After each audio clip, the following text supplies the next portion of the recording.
Bonjour et bienvenue dans le podcast des Chroniques de l'éveil, le podcast qui va bousculer votre conscience.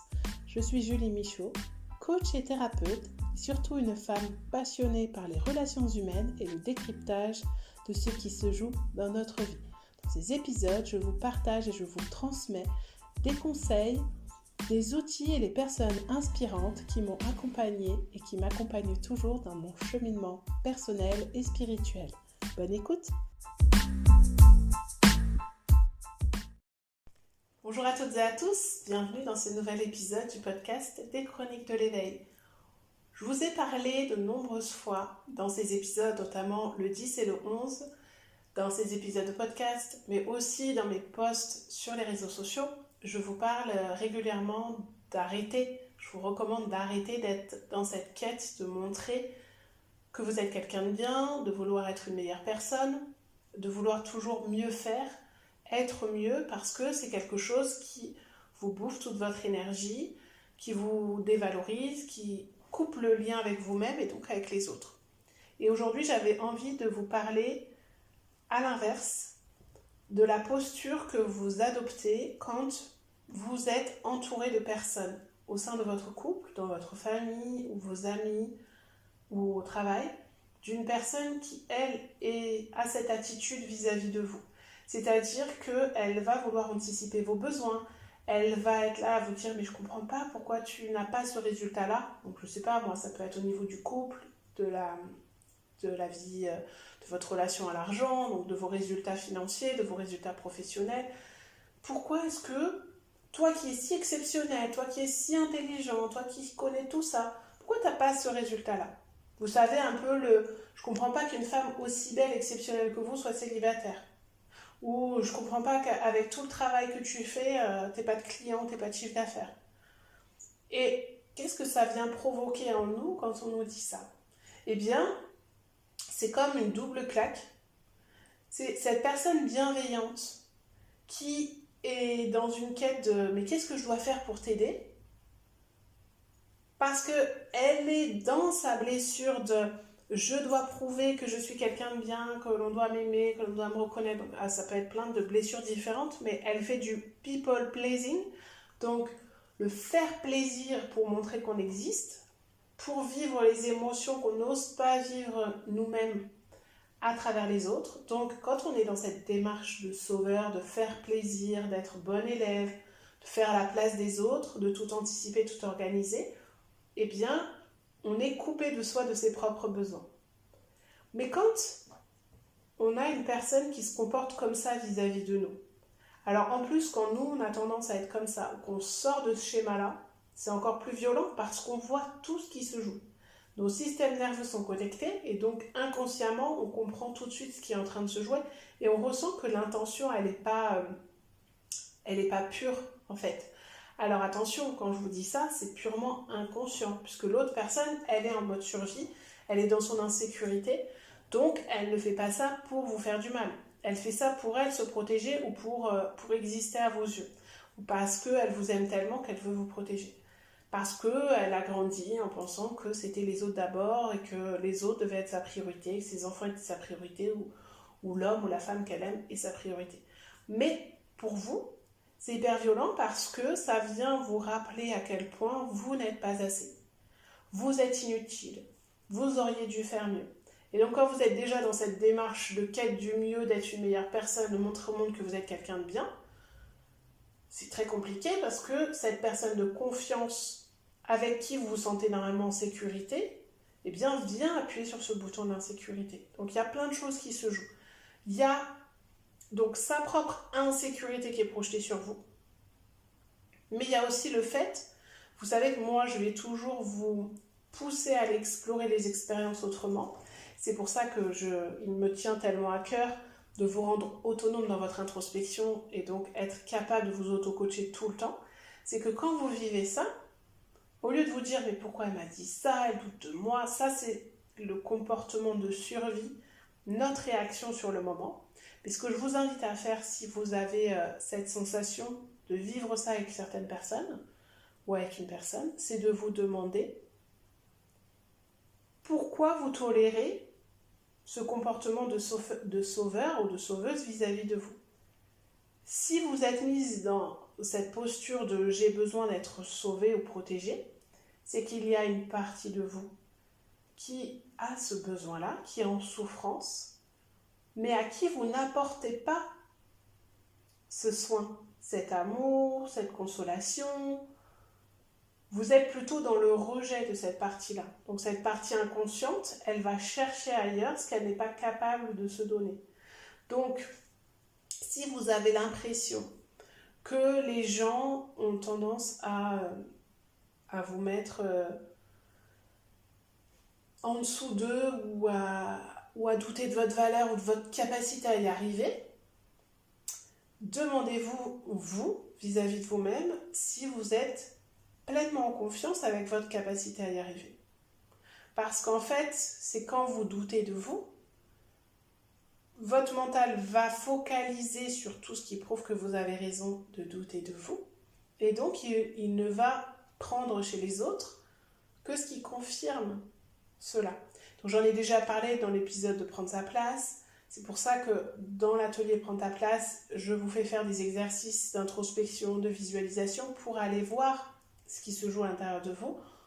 C'est pour ça que dans mes accompagnements, je fais aussi des exercices de thérapie coaching où on va aller discuter avec cette partie de nous. Et on n'a pas besoin d'heures et d'heures d'accompagnement de thérapie pour arriver là. On n'a pas besoin que vous racontiez toute votre histoire. C'est, tiens, en telle situation, le ressenti physique, il se passe où? Et là, avec des questions pour vous guider, vous allez vous rendre compte, parfois ce sont des choses un petit peu qui paraissent un peu incongrues, et en fait on va faire le lien entre les images ou les sensations qui vous viennent et ce que vous ressentez réellement. Mais de ce que je constate quand j'accompagne les personnes, c'est que ce qu'elles souhaitent pour les autres, c'est ce qu'elles ne s'autorisent pas à vivre elles-mêmes. Donc si vous souhaitez que cette personne arrête d'être dans cette posture de sauveur vis-à-vis de vous, ou de bourreau, eh bien, demandez-vous quelle part de vous réclame ce besoin d'être sauvé, d'être consolé, que vous n'écoutez pas. Quand je vous dis ça, forcément, c'est quelque chose que j'expérimente ou que j'ai expérimenté. Je ne vous dis pas ça n'importe comment. C'est vraiment, en fait, à force d'introspection et d'auto-coaching, on avance sur son propre chemin de qui je suis, où je veux aller, ce que je ne veux plus. Donc quand on constate que le comportement de quelqu'un nous dérange, eh bien, allons voir en quoi cette situation nous dérange. Parce que généralement, ce comportement de sauveur, de personnes qui viennent vous dire que vous devriez faire autrement, vous devriez faire mieux, vous devriez être autrement, vous devriez lâcher quelque chose, ça ne vient pas que d'une seule personne. Vous allez le revivre, ça peut être votre conjoint, ça peut être l'un de vos parents, après ça peut être l'un de vos frères et sœurs. Et vous allez engraver ça, en fait, votre système nerveux, enfin votre cerveau va créer un chemin neuronal, une vérité entre j'ai pas les résultats que je veux, je suis nulle. Et donc, tous les gens me disent, à chaque fois qu'ils me parlent de ce résultat, et que je ne sais pas quoi répondre, ça veut dire que je suis nulle. Donc je vais éviter de répondre à ça, soit par la colère, soit par la fuite, soit parce que je vais me renfermer sur moi. Je vais éviter de parler de ça parce que j'ai tellement peur qu'ils se rendent compte que je suis nulle, que c'est impossible. Je vais mourir de souffrance, de honte, ou je vais les décevoir. Et souvent, voilà, c'est tout ça qui se cache derrière. Et c'est aussi cette colère qu'on peut avoir envers cette partie de nous qui est en souffrance, qui n'ose pas montrer qui elle est, qui n'ose pas montrer sa souffrance, qui n'a jamais été consolée, parce qu'elle a vécu à un moment donné une sensation, une peur, une insécurité, et que la personne qui essaie de nous sauver, en réalité, cette petite fille ou ce petit garçon qui souffre à l'intérieur de nous, qu'on a été, il n'a pas envie que ça soit lui ou que ça soit elle qui vienne nous sauver. Parce qu'il sait que c'est pas comme ça qu'il a envie d'être sauvé, qu'il a envie d'être consolé. Que, en fait, Quand on est dans une attente, que ce soit les autres à l'extérieur qui nous apportent ce dont on a besoin, on n'est jamais satisfait. Parce que les autres ne savent pas ce dont on a besoin réellement, sous quelle forme.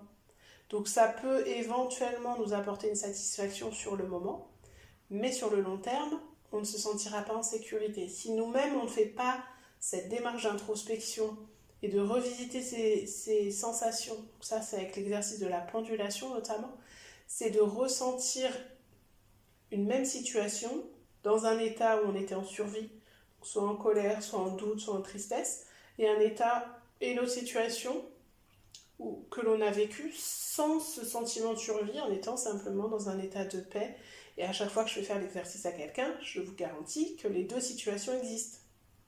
Mais que l'on a enregistré il y a bien longtemps cette situation inconfortable ou douloureuse et que c'est celle-là que notre cerveau a préféré garder en mémoire. Donc à chaque fois qu'on se retrouve dans cette situation, on va ressentir cette souffrance. Donc l'invitation du jour, c'est vraiment si vous avez l'impression d'être dévalorisé par un de vos proches parce qu'il veut tout faire, il fait tout à propos de vous, il fait preuve d'ingérence dans votre vie, il vous fait douter de votre capacité à gérer votre argent, à gérer votre couple, vos enfants. Demandez-vous vraiment ce qui est en train de se jouer à l'intérieur de vous et si vous allez tolérer encore longtemps ce comportement en fait de cette personne, bien que ça soit votre mère, votre père, votre conjoint, votre sœur, votre frère, votre meilleur ami. Combien de temps encore vous allez laisser peser cette pression sur vous deux? Parce que pendant ce temps-là, elle ou lui passe son temps à se demander comment il ou elle doit faire pour vous sauver, pour vous aider. Parce qu'il sent, lui ou elle sent cette blessure en vous. Et en fait, il ou elle vous aime tellement, mais il n'a pas forcément le même langage de l'amour que vous. Donc ça aussi, j'en parle dans l'atelier. Et il ne va pas savoir, il ne sait pas comment répondre à ce besoin, à cette souffrance. Parce que vous ne le savez pas vous-même. Donc tant que vous n'irez pas explorer ça, vous vivrez dans cette sensation, dans cette relation qui va être brouillée. Ça crée des malentendus, ça crée des conflits. Parce que c'est lourd de sentir qu'il y a quelqu'un qui est tout le temps en train de chercher comment il peut vous sauver, vous aider, alors que vous lui avez rien demandé au final. Ou que ce n'est pas la façon que vous aimeriez qu'il utilise pour vous aider. Donc, je vous invite vraiment, si vous sentez que ça vous parle et que vous êtes prête à aller explorer cette sensation, soit vous le faites de façon autonome avec l'atelier Prends ta place. Vous avez donc différents exercices d'introspection pour faire le point sur cette posture que vous prenez, cette façon dont on vous perçoit, et aussi donc le langage de l'amour, vous mettre à la place de l'autre. Enfin, c'est des choses très accessibles malgré tout, mais qui vont vous permettre de prendre un petit moment pour faire le point sur ce que vous voulez, ce que vous ne voulez pas.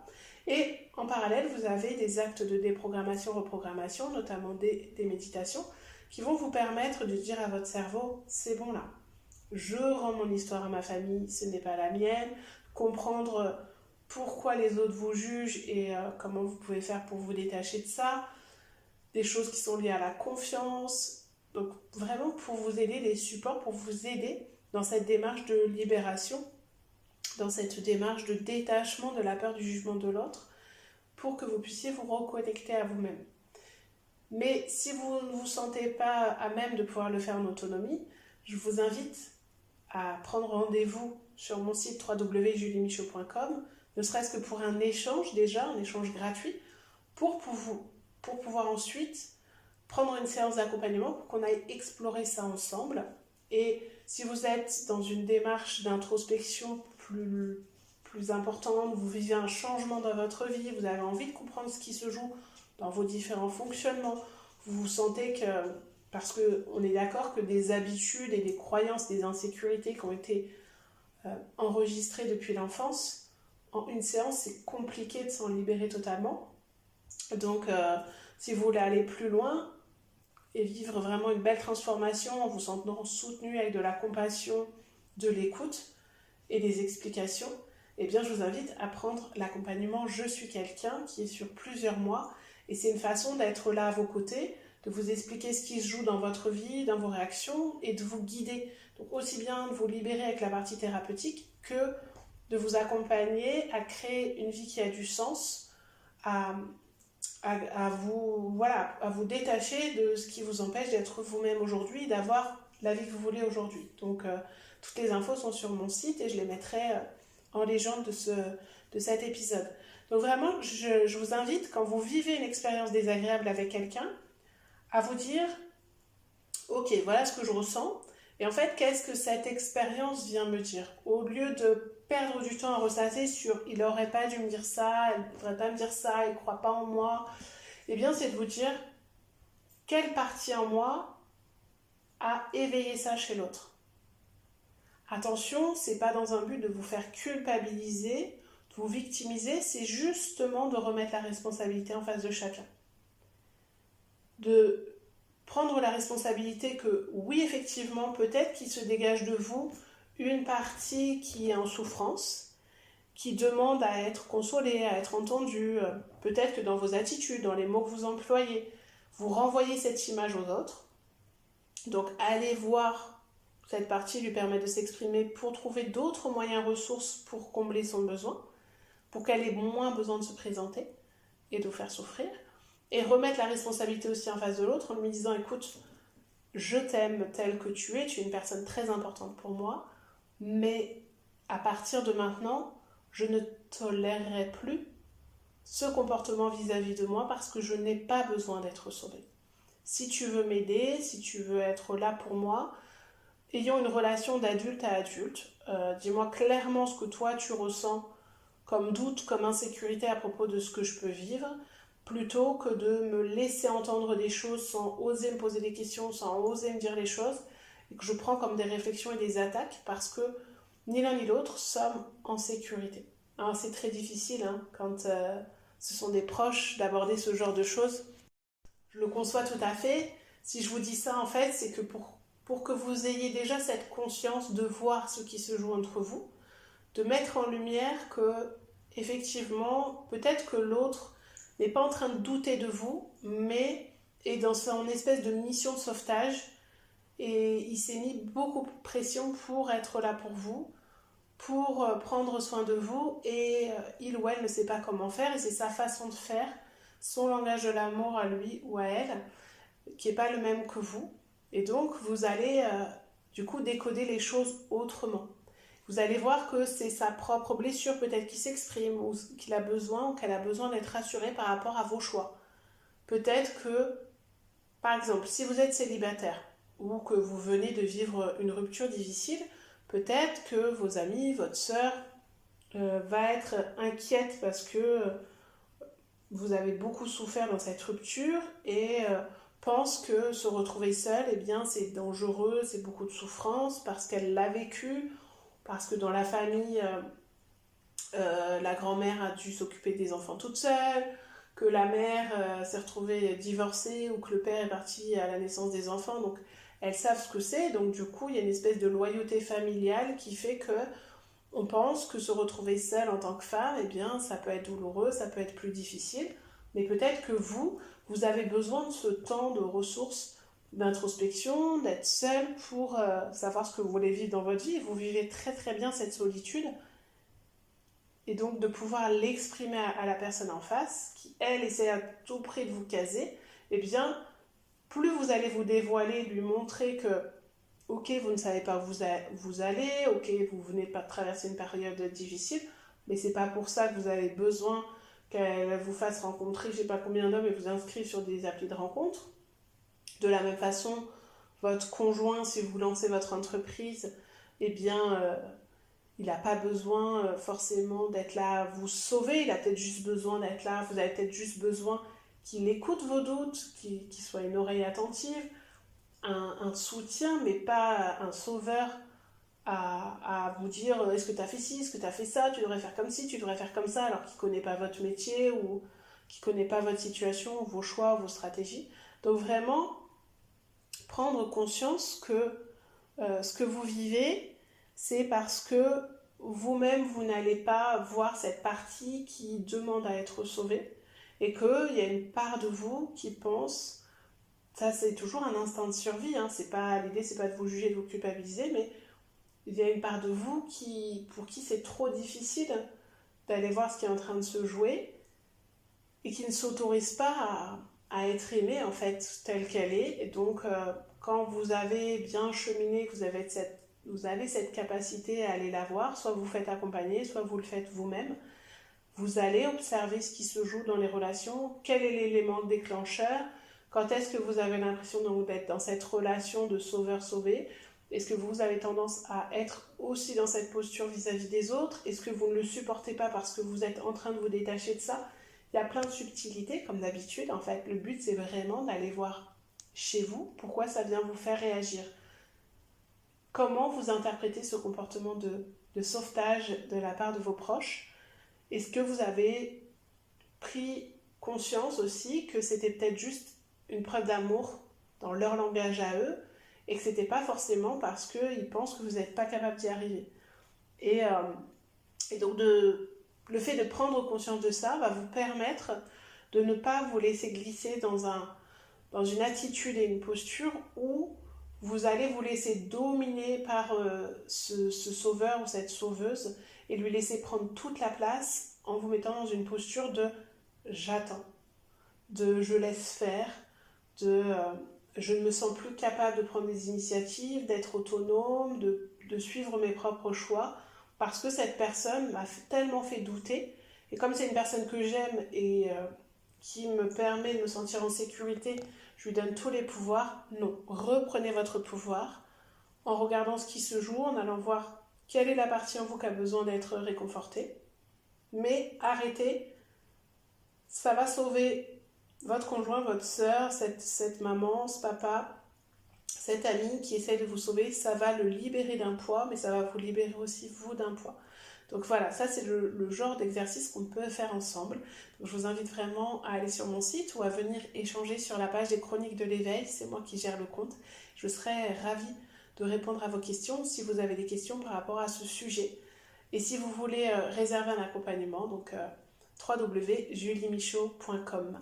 Je vous souhaite une bonne journée ou une bonne nuit en fonction de l'heure à laquelle vous m'écoutez et je vous dis à très bientôt pour un nouvel épisode.